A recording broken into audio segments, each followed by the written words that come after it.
વડોદરાની કાજીવડા સ્કૂલમાં વિદ્યાર્થિનીનું દાઝી જવાનો મામલો તપાસનો ધમધમાટ તે મામલે શરૂ કરવામાં આવ્યું છે। ત્યારે આ મામલે જિલ્લા પ્રાથમિક શિક્ષણ અધિકારીની પ્રતિક્રિયા સામે આવી, જેમાં તેમણે જણાવ્યું કે બેદરકારી દાખવનાર શિક્ષકો સામે ખાતાકીય તપાસ હાથ ધરવામાં આવશે અને જે પણ જવાબદાર હશે તેમની સામે પોલીસ વિભાગ દ્વારા કાર્યવાહી કરવામાં આવશે। મહત્વનું છે કે પંચમહાલના ગોધરાની કાજીવડા ગુજરાતી પ્રાથમિક શાળાની ધોરણ 8ની વિદ્યાર્થિનીનું જ્વલનશીલ પદાર્થથી દાઝી જવાથી મોત થયું છે।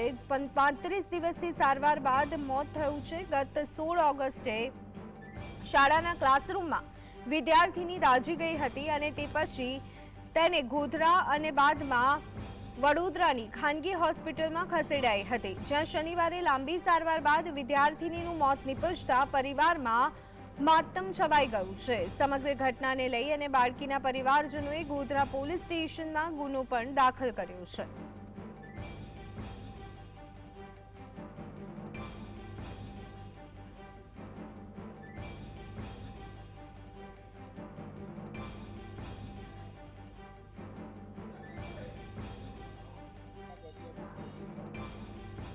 મારી છોકરી સ્કૂલમાં સળગી ગઈ છે એમ શું થયું કેવી રીતે થયું એ કશું ખબર નથી હજુ એમ